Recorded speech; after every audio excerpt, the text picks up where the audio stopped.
একটা সময় বলেছিল মদিনার সনদ দিয়ে বাংলাদেশ পরিচালিত হবে। রাসূলুল্লাহ সাল্লাল্লাহু আলাইহি ওয়াসাল্লাম মদিনা সনদ তৈরি করেছিলেন। এই শেখ হাসিনা বলেছিল জাতিকে বিভ্রান্ত করার জন্য, জাতিকে প্রতারণা করার জন্য বলেছিল আমাদের বাংলাদেশটাকে আমি মদিনা সনদ দিয়ে পরিচালনা করব। কোথায় সেই মদিনার সনদ? সনদ তো তুমি তৈরি করেছিলা। তোমার মুখ যা বলতো সেটাই বাংলাদেশের সনদ।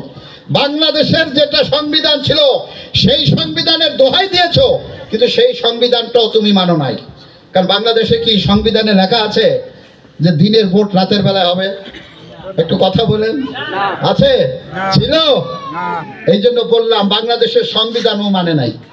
ওরা তৈরি করেছে মানব রচিত সংবিধান, কিন্তু তারপরে ওই সংবিধানটাকেও মানে নাই।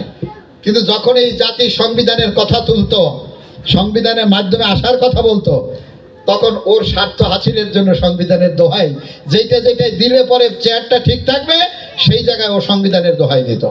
আমার বন্ধুরা, কোথায় সংবিধান? দিনের ভোট রাতে করে তারপর বলেছে আমরা নির্বাচিত সরকার। ডাহা মিথ্যা কথা কিনা বলেন?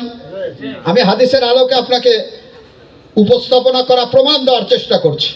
আমি কথা বলেছি যে যারা জাতিকে বিভ্রান্ত করার জন্য কথায় কথায় মিথ্যা কথা বলে, ওরা রাতের ভোট দিনের ভোট রাতে করলো, আর গোটা জাতি সহ বিশ্বকে বললো যে আমরা নির্বাচিত সরকার।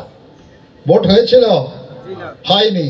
ভোট হওয়ার অর্থ হচ্ছে আমার অধিকার নিয়ে আমি আমার সমর্থন, আমার দৃষ্টিতে যাকে সৎ এবং যোগ্য মানুষ মনে করব আমার নেতা বাছাই করার জন্য, তাকে আমার সমর্থনটা দেব।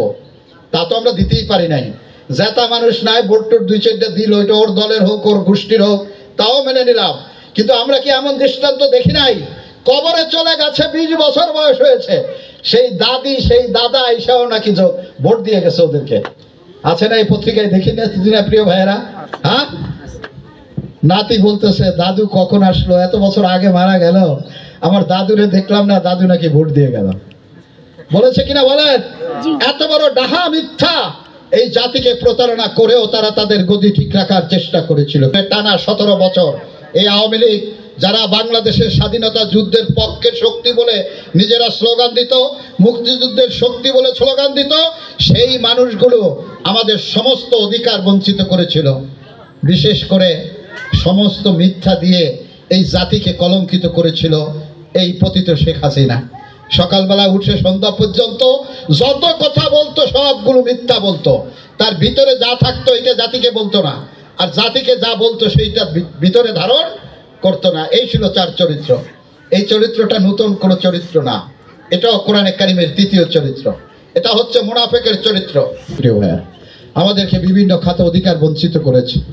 অধিকার কিছু সময়ের জন্য বঞ্চিত করা যায়, রাষ্ট্র ক্ষমতা ছিনিয়ে নিয়ে তারপর কিছু সময় থাকার চেষ্টা করা যায়, কিন্তু মূল মালিক কে? সেই মালিক যখন তার দেওয়া সময়সীমা শেষ করে দেন, তখন আর দুনিয়ায় কোনো নেতা কোনো বাহিনী এর কোনোটাই কুলায় না। কুলায়? আমরাও হতাশ হয়ে গেছিলাম। পুলিশ বাহিনীর দিকে তাকাই ওর, সেনাবাহিনীর দিকে তাকাই ওর, র্যাবের দিকে তাকাই ওর, হেলমেট বাহিনী ওর, ওর দলীয় লোক ওর, সব কিছু ওর, ওর ইন্ডিয়া। যাদেরকে ওই মেয়েরা ছেলেরা ছোটরা বলেছে, স্লোগান দিয়েছে যে পালিয়েছে পালিয়েছে মোদির বউ পালাইছে, এরকম একটা স্লোগান দিছিল কিনা 5 তারিখে বলার। আমি ওই ছোটদের কথা বলি আর কি, শুনছি তো, কানে আওয়াজ বাজছিল। যখন রাস্তা দিয়ে চলছিলাম সিএনবি রোডে, তখন এই আওয়াজটা বাজছিল। আমি দেখলাম তাদের কথা না কতই সত্য। কারণ এই হাসিনা বলেছিল আমি যা ভারতকে দিয়েছি আর কেউ জীবনে তা দিতে পারে নাই, পারবে। সেইটার বদলা দেওয়ার জন্য আবার নিজেই ভারতে চলে গেছে। এত দেওয়ার পরেও আল্লাহ সিদ্ধান্ত মোতাবেক এই মাটি তার জন্য আর বরাদ্দ থাকে নাই। আমি শুধু বলতে চাই প্রিয় ভাইয়েরা, আমরা মানুষের তৈরি করা যত ক্ষমতারই পূজা করি না কেন, মহান রবের তরফ থেকে পালাবদল যখন আসে, তখন কোনো ক্ষমতা ওই চেয়ারে আর টিকিয়ে রাখা সম্ভব হয় না। সেটা আমরা দেখেছি 5 তারিখে আল্লাহর ইচ্ছা মতো আল্লাহ তাআলা কোরআনের রাজ এখানে হয়তো কায়েম করবেন, এই বিশ্বাস আমাদের জন্মেছে। সেটার চেষ্টা আমরা রত আছি, থাকবো।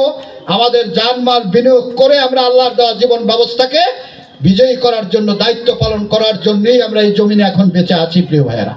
সেই দায়িত্ব পালন করে আমাদের সিবা ও সালাররা মিথ্যা মামলায় রায় দিয়ে তারপর তাদেরকে দুনিয়া থেকে বিদায় করার পায়তারা ইতিমধ্যে করা হয়েছে। ওরা মনে করেছিল জামাত ইসলামীর কয়জন লিডারকে যদি এদেশ থেকে ফাঁসি দিয়ে দেওয়া যায়, তাহলে ওই ভয়ে ওই ডরে আর কোনো মানুষ কথা বলবে না। কিন্তু প্রমাণ হলো কি, কথা বলবে না কেন? সেই দিন যে কয়জন ছিল, আজকে তার চেয়ে হাজার হাজার গুণ আল্লাহ তাআলা জামাত ইসলামের পক্ষে, কোরআন প্রতিষ্ঠার পক্ষে লোক তৈরি করে দিয়েছে কি দেয় নাই? বিগত দিনে আমরা যাচ্ছিলাম, তার থেকে সংখ্যা কমছে না বাড়ছে? হাজার হাজার কোটি কোটি সংখ্যা বেড়েছে আলহামদুলিল্লাহ।